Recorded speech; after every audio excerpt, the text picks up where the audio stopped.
Abu Hurairah radiallahu ta'ala anhu, he narrates that a man after his death would be experiencing elevation in his rank with Allah subhanahu wa ta'ala. And as he is elevating, he asks Allah subhanahu wa ta'ala, Ay Rabbi, ayu shay'in hadhi? Oh my Lord, what is this? Where is this coming from? Why am I elevating? And Allah subhanahu wa ta'ala answers and says to him, Waladuka istaghfar lak, that your son sought forgiveness for you.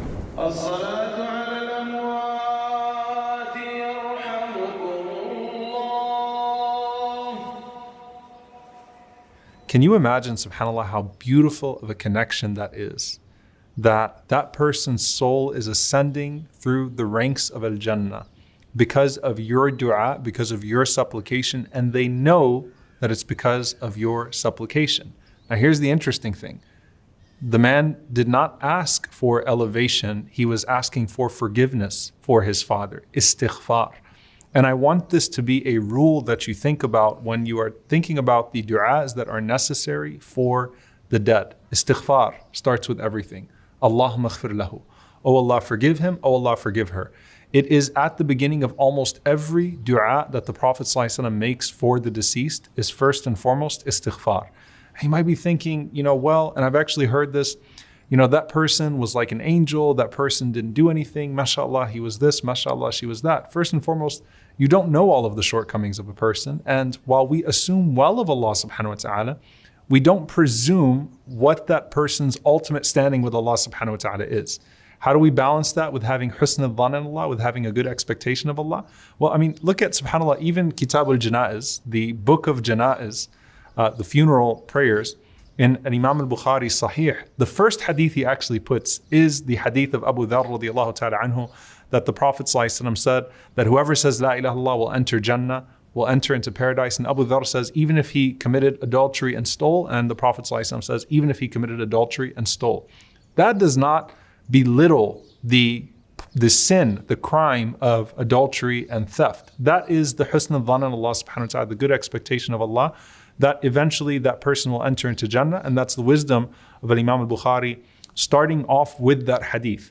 But still, you don't know what shortcomings the person actually had. On top of that, what's the connection between istighfar and elevation, seeking forgiveness, and a person being elevated in their rank?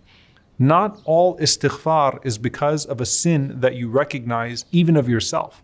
What's the first thing we do after we pray? Astaghfirullah, astaghfirullah, astaghfirullah. So every istighfar is either a form of expiation or a form of elevation. It is either a form of wiping out sins or a form of increasing in your good. And so istighfar is very prominent and very powerful. And I also want to say something that I think is really important for us when we've buried a person. The most desperate times in our own lives are when our du'as are most sincere. I'm talking about on an individual level. Think about how desperate and how vulnerable that person is now that they've gone to the grave and they're awaiting those angels to come ask them. And this is going to be a very important moment for them. And what happens afterwards is no less important. And they can't make dua for themselves. They can't seek forgiveness for themselves. They're depending on you to make those sincere du'as for them. SubhanAllah, so think about that role and that responsibility that you have. It's priority over mentioning the good things. It's priority over, saying that we're going to be okay, saying that everything is going to move on.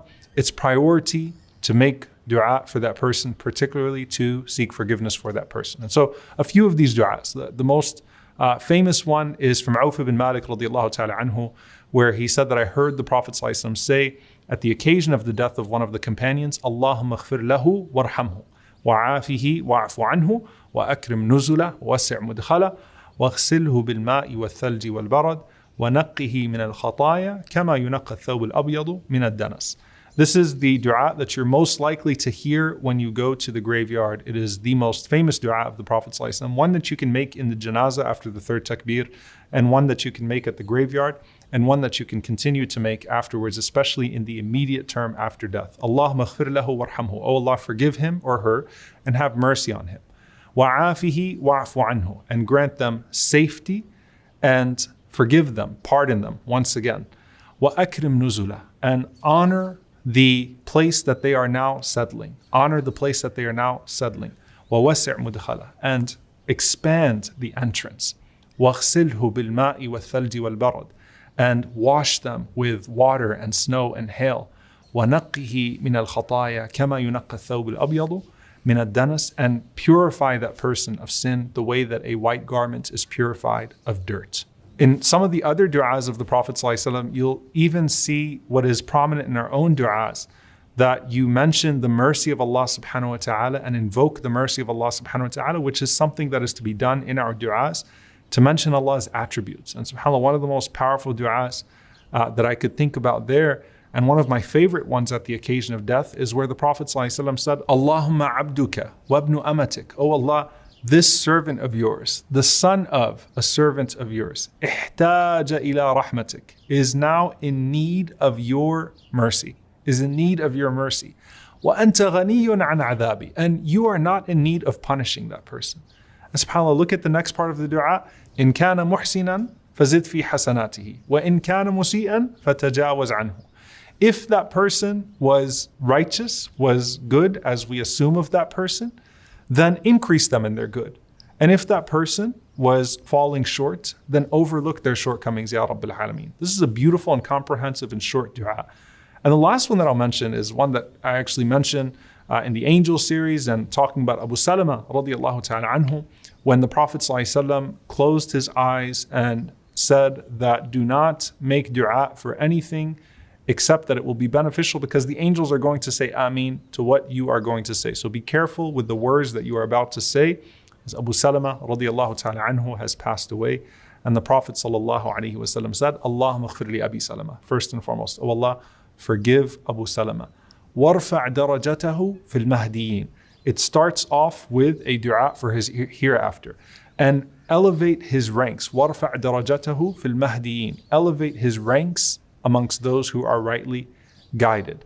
And then he mentions وَافْسَحْ لَهُ فِي قَبْرِهِ, and make his grave spacious. وَنَوِّرْ لَهُ فِيهِ, and put light in his grave. So it starts off with the hereafter, then it goes to the barzakh, and then the Prophet ﷺ says وَخْلُفْهُ فِي عَقِبِهِ فِي الْغَابِرِينَ, to take care of his descendants, to grant him succession in his descendants who have been left behind. So again, subhanAllah, if you start to even break down this hadith, there's a sequence that is present. Making dua first and foremost for his ultimate destination. His ultimate destination. Remember, what a person is about to experience in the barzakh is only a station of the ultimate destination, right? So first and foremost, وَارْفَعْ دَرَجَتَهُ فِي الْمَهْدِيِّينَ, raise his ranks amongst the rightly guided. Then make his grave spacious and light it up, O Allah, then take care of his descendants. So, the last thing that I'll mention here, when you're praying for your loved ones, don't always stick to the script. And what I mean by that is there's a sequence, there are attributes of our dua, there is the hamd and the salawat that we have present even in our janazah, the praise and the prayers on the Prophet ﷺ. There's the starting off with forgiveness. But make dua from your heart in your own language, in a way that you would if you were desperate yourself, as that person is desperate and in need of your du'as, especially in those initial moments.